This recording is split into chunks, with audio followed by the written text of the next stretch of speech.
Hi everyone, it's Zoe. Sorry, I don't know what happened. It just disconnected me. But I'm back. So again, if you are watching the replay, tonight what we're going to talk about is social eating and how to manage the sleeve in terms of kind of eating out and going to those kind of events where social eating is really prominent because food is a big part of how we socialize as humans. And so, if you're watching the replay, skip forward a few minutes. I'll just give everyone a few minutes to log on. Um, and the other thing that I guess I'll get to at the end is giving you a rundown of what's coming up. We'll go over what's happened over the past month because it's been a month since we did the, well, not quite because we pushed it back because of Easter, but it's getting close to being a month since we did the last live Q&A. It is already May, which is absolutely terrifying. So little Maggie's now 3 months old, and she's super fun. We're having a good time. I can't complain. Still getting a decent amount of sleep. It just means that we go to bed usually at about 8 o'clock in the evening, but that's all right. So I can see people are here. If you are here, can you type a little comment in the comment section and let me know who you are? Sometimes it doesn't tell me who is here, which is weird, or there's a bit of a lag. So comment, say hi. We're going to chat about eating socially and how to best manage that because I think this is a really key thing and it's a really common concern before surgery as well. Often people really kind of have a bit of, I guess, trepidation about making that decision about surgery because they are foodies, they like to socialize around food. Food for them is something really important and key to sharing experiences with people. So that's a really big concern often before surgery. And after surgery, it can take a little while to adjust, but it is doable. Oh, Karen's here. Hey, Karen. I hope you're well. And Jenny's here as well. Hey, Jenny. How are we? Also, if you have questions or comments about you like eating socially for you, please just type them in the comment section as we go through. If there's something you'd like me to touch on or something that you find really helpful that helps you to manage those social situations, then I would love to hear it and we can chat about them as well. All right. So the first thing, I guess this topic came up because of a post that Jenny put out in the group a couple of weeks ago. Jenny was concerned because she had eaten more than what she thought was normal at I think it was a work function, and she said I could eat this and this and this and this, and it's not what I would normally eat. It's not the amount that I would normally eat. Has something happened? Have I stretched my stomach? And there were some really lovely responses. So if you want to scroll back through the group and find that post, it was a really great post. Most people, which is where I would start too, sort of said, Jenny, don't beat yourself up about it. And what you ate actually isn't that much. So whilst it seems like more, because you can quite easily, when you're eating out at a social occasion where there's food just sitting around, you can graze a little bit. It's much less than what you would normally have been able to eat pre-surgery most of the time. So my number one thing is don't beat yourself up about it. If it's happening all the time, so if you're going out to dinner 3, 4, 5 nights a week, or lunches, or something for work for you is about entertaining, then sure, we maybe need to look at reining it in a little bit during the week, or just kind of limiting the number of times a week that happens, or make sure that the choices that you make while you're out are really good quality so you're still able to get the nutrients in. But if it's a one-off, you've gone, it's a friend's birthday party, it happens maybe once a month, twice a month, that eating a little bit more or eating things that are a little bit higher in calories, maybe not so nutrient dense, that's not going to ruin everything for you. It's not going to completely unravel your progress. And one of the points of the sleeve is that we can kind of improve that relationship with food for you, hopefully, where you can feel like you're not always having to be on a diet or restrict yourself. And that's what I really, really like about this surgery. So Kelly and Ruth, hello, welcome, welcome, welcome. Nice to see you. Um, my first tip has been don't beat yourself up. So we're talking about social eating and eating, managing those social situations. The next thing I would say is if at all you can control what happens in this scenario where you're eating out, say you're going out for dinner, then let's look at how you can do that, because that is going to make you feel most comfortable, make you feel like you can quite easily manage the situation without it getting out of control or without other people's judgment. So the first thing is, some people tell people about the surgery, some people don't. That choice is obviously up to you. But if people know and you're going out with your friends or your family and they know that you've had surgery, then it's going to be much easier for you to manage those awkward situations, such as not being able to have a glass of wine with dinner, or not being able to have an entree, main, and dessert, or not being able to eat a full sized plate. So, if you can go out with people, if you're open about things, it does make it easier. But if you're not, that's also okay with that. So, the first thing that you can do is, if you have any sway in where you're going to go out for this meal at this function, maybe choose your spot. All right, meals where you can have a look at the menu first. You can maybe choose a cuisine like that has shared dishes, so something like tapas, small plates, or shared dishes. So tapas, Asian is great, so Thai, Vietnamese, Chinese. That way, if you're sharing food, you can have that sitting in the middle of the table, and then you can pick and choose how much you want to actually eat and what you want to eat. And if you're then quite conscious about how much you're putting on your plate, that's going to make it much easier for you to sort of get the portions right. And the bonus is, a lot of people don't actually notice how much you're eating at that time when you are sort of when everybody is sharing, especially if there's sort of 5, 6, 8, 10 people at a table, for example.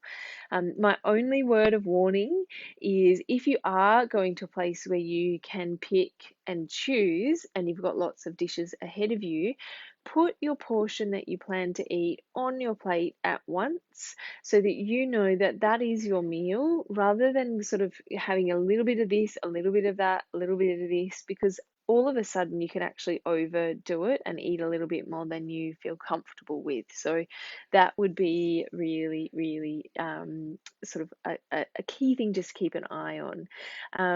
And Kelly, great. So you kept it a secret at first, but then I didn't care who knew. If they wanted to judge me, that's their issue. Absolutely. I was actually having a chat with somebody who was thinking about surgery the other day, and that their sort of initial thought was, well, I might want to keep it a secret. And I actually sort of said that to them, sorry. It's quite common that people will start keeping it a secret, and then, like you, Kelly, decide, oh, you know what, I don't care, it's working for me. It's more of an effort to keep it a secret than it is to kind of be open about it. Now, Jenny and Ruth, you have hit the nail on the head with my next tip, which was look at the menu before you go. Absolutely. So I've done this with clients as well in the clinic. People have come in and said, oh, I'm going out and I'm still on soft foods. Can we have a look at the menu? Or I'm going out and this is the type of food that's going to be there. Can we have a look at the menu and we decide together? And that is a really, really smart way to go. Kelly does that as well.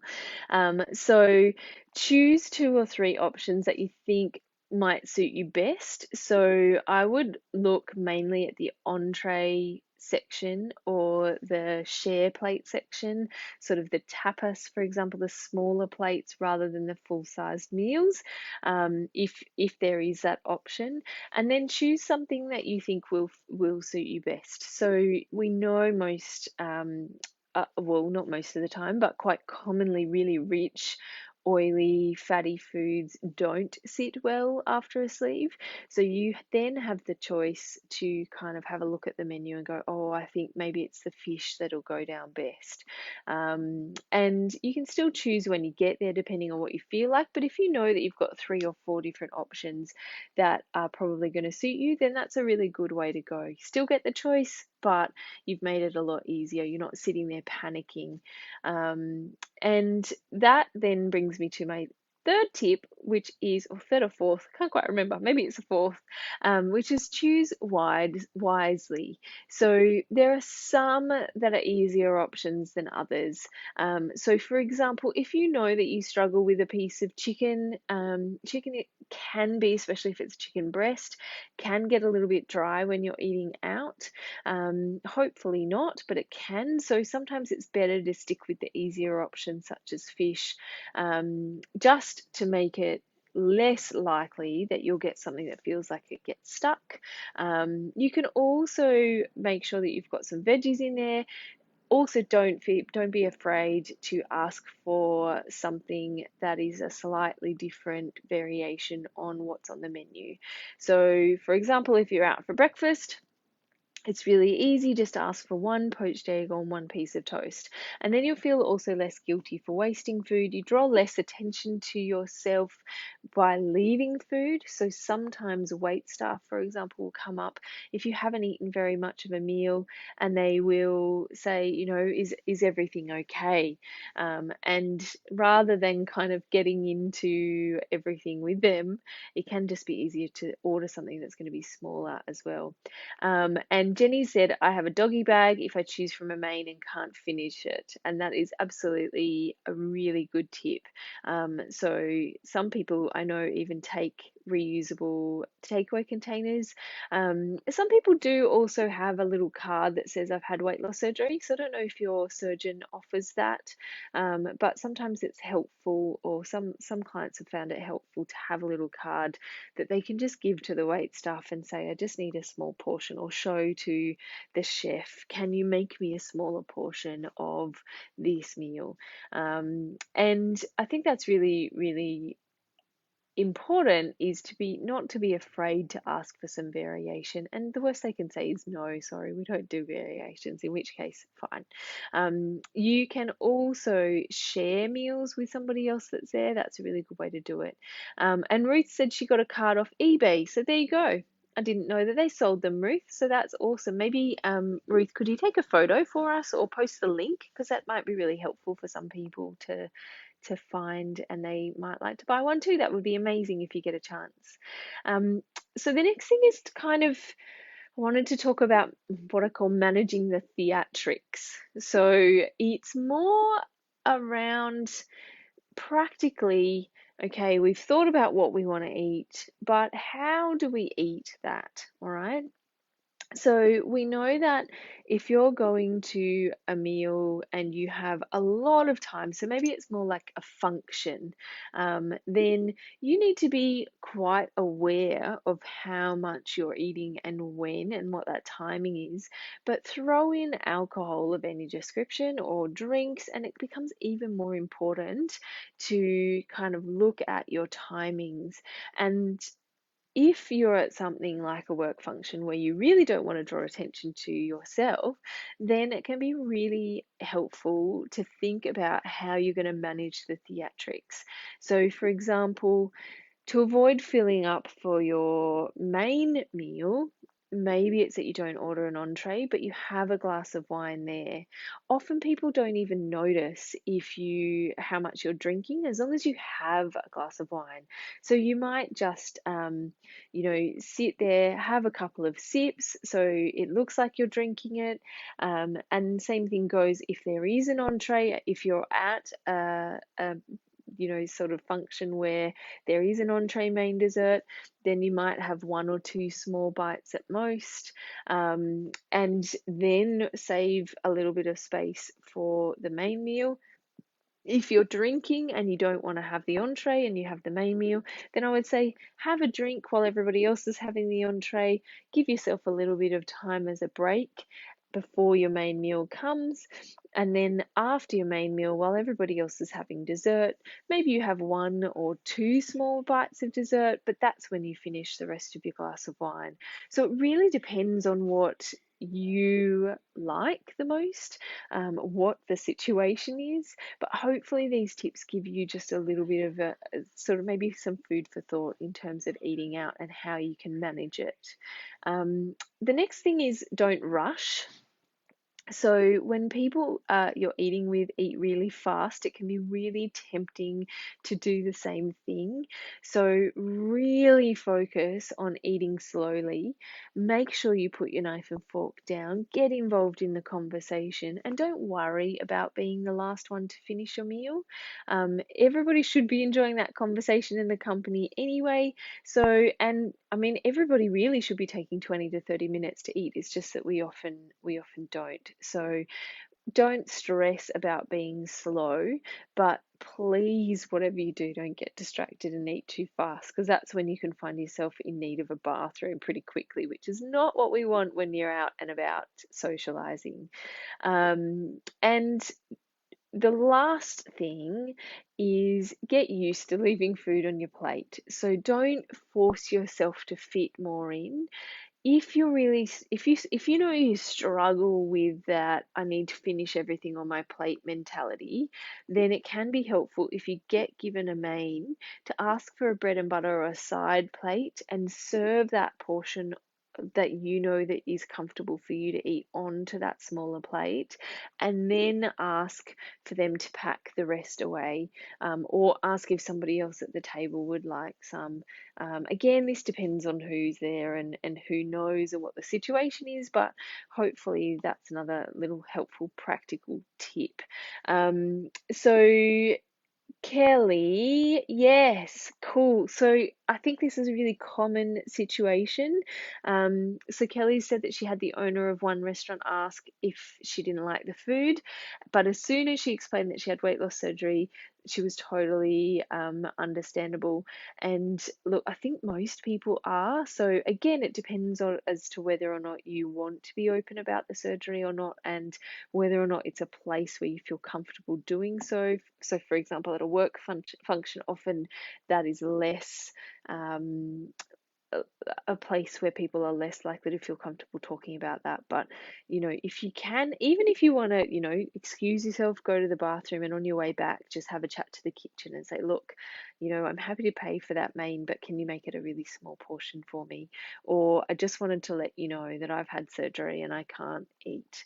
You don't have to say you've had weight loss surgery either. You could say you've just had some sort of, maybe it's the hernia repaired or other surgery where you can't eat much. And most people are really reasonable. And Kelly's also said, don't force it from experience. I absolutely, totally agree with that one too.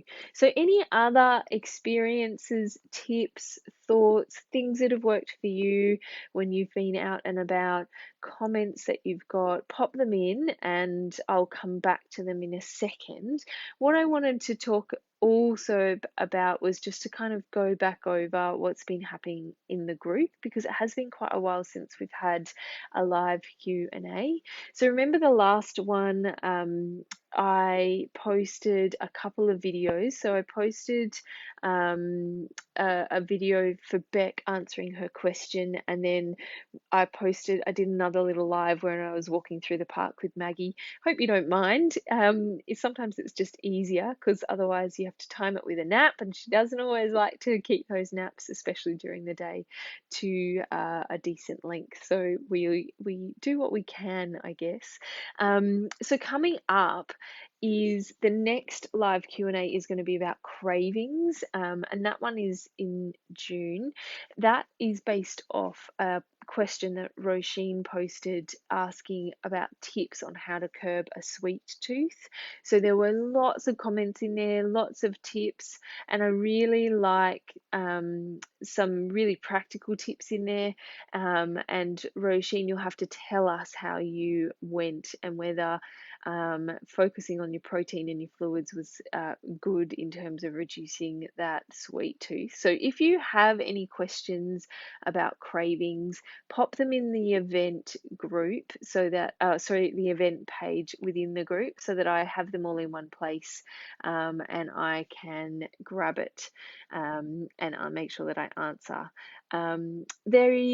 We've also had a couple of other blog posts. So we've looked at building a VSG friendly lunch and breakfast with some breakfast ideas, some lunch ideas.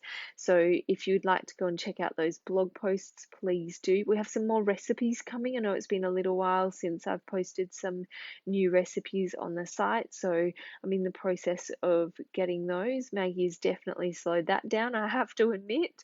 And we've had some lovely people kind of dropping off food in the initial phases, but also giving gift vouchers like dinner ladies. And so, if there's something that you think you found that we haven't spoken about in terms of meal kit or meal delivery options, if you're in New South Wales in Sydney, dinner ladies is a great one.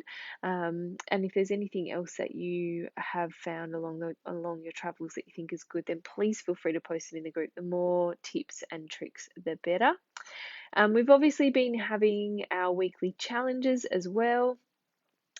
So get on board with those. Make sure you post them. It helps with a little bit of accountability, telling everybody what you're going to do for the week. And I love seeing people post and say, I've been, drinking my water every day this week as they go through. So definitely get on that train. The next one will be live for you tomorrow morning.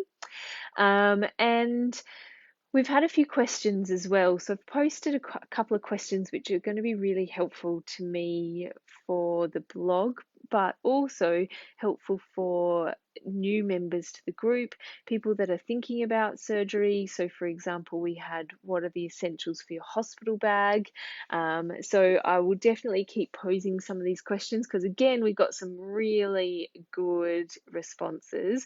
Like Jenny even thought to ask her husband to bring in some cordial to soften the water. So that one is an amazing tip. I hadn't thought about that.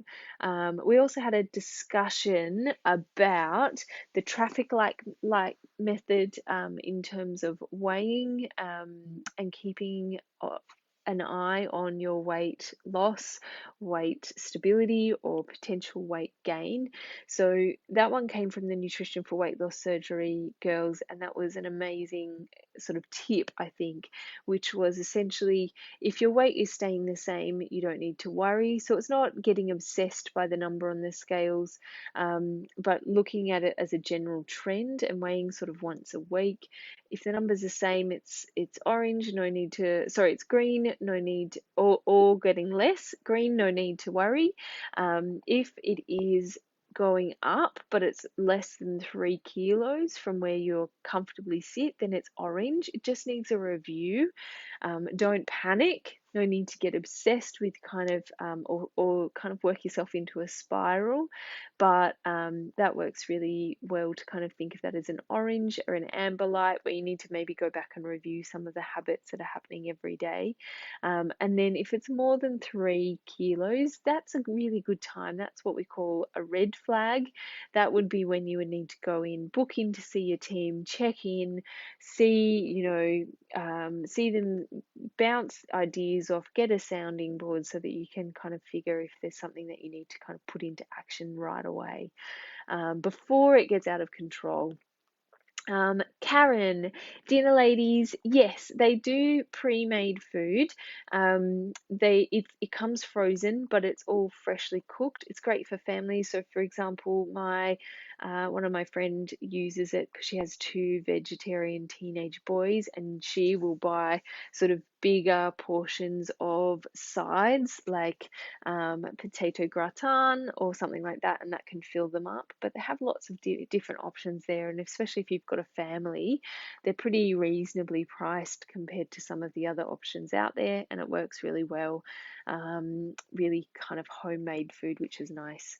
And thank you, Kelly. We are doing really well. I'll have to post another photo of her. She is getting pretty cute, if I do say so myself. I think you're always a bit biased, aren't you? But really interested in the world, which is nice now. Getting a little bit more back during the days. So I think that is about all. It's almost 7:30, so it's half an hour. If anybody has any other questions, pop them in. I'll stay here for a little bit longer. Other things that are coming up, I think I said we're doing the June Q&A on cravings. The next one in July I'm going to do on gut health, and I think that's something that we often don't talk about enough, so I will focus that on gut health, and we can have all sorts of chat about gut health because that's a really sort of popular topic at the moment in all sorts of circles.